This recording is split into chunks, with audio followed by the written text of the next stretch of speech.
नमस्ते बच्चों।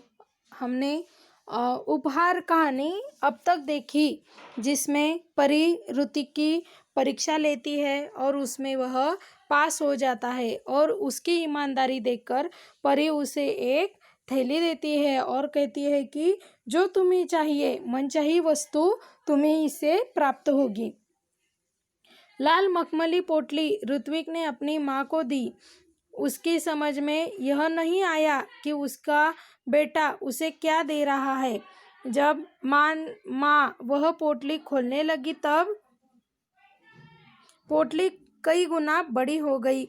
उसमें से सुंदर सुंदर पुस्तकें बाहर निकल आई और ऋत्विक ने वह पोटली अपने माँ को दे दी और उसकी माँ ने जब वह पोटली खोली तब वह अपने आप ही बड़ी हो गई और उसमें से सुंदर सुंदर पुस्तकें भी बाहर आने लगी। पुस्तकों का ढेर देखकर माँ चकित रह गई। माँ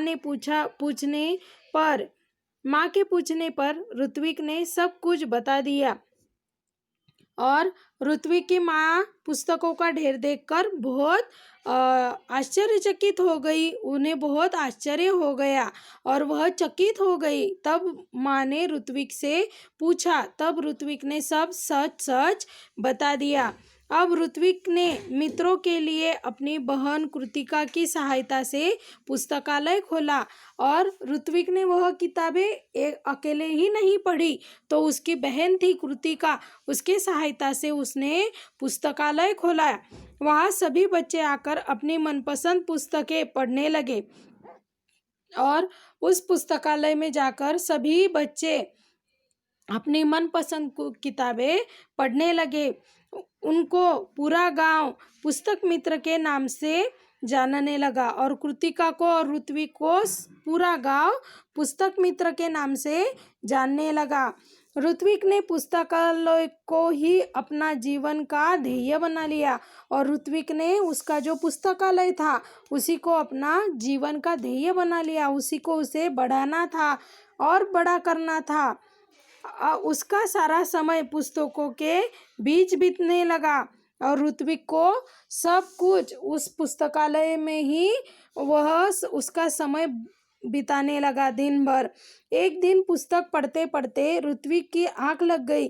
देखता क्या है कि पुस्तक उससे बातें करने लगे। और एक दिन ऐसे ही ऋत्विक किताब पढ़ते पढ़ते सो गया और उसके सपने में कौन आया पता है? किताब आई और वह किताब उसे बोलने लगी। उससे एक पुस्तक ने पूछा, ऋत्विक, अगर तुम अपने जीवन में बड़े आदमी बनोगे तो क्या तुम हमारा साथ छोड़ दोगे, हमें भूल जाओगे? ऋत्विक ने कहा, नहीं नहीं, अब तो तुम मेरी साथी हो, मित्र हो। तभी किसी ने दरवाजे की घंटी बजाई और उसकी नींद टूटी। जागने पर देर तक सोचता रहा कि आगे चलकर वह बड़ा सा पुस्तक भंडार खोलेगा। और ऋत्विक के सपने में जो पुस्तक आई थी उस पुस्तक ने ऋत्विक को पूछा कि तुम क्या बड़े होने पर मुझे भूल जाओगे, तुम मेरा साथ छोड़ दोगे? तब ऋत्विक ने कहा कि नहीं नहीं, तुम तो मेरी सबसे अच्छी और सबसे प्यारी दोस्त हो, मित्र हो, साथी हो, मैं तुम्हें कभी भी नहीं छोड़ूंगा। और दरवाजे की घंटी बजने पर ऋत्विक की नींद खुल गई, उसका सपना भी टूट गया। लेकिन फिर भी वह सोचता रहा कि वह जब बड़ा होगा तब वह एक बड़ा सा पुस्तक भंडार खोलेगा। बच्चों, अपना जो सबसे प्यारा दोस्त होता है, करीबी दोस्त होता है, वह होता है पुस्तक।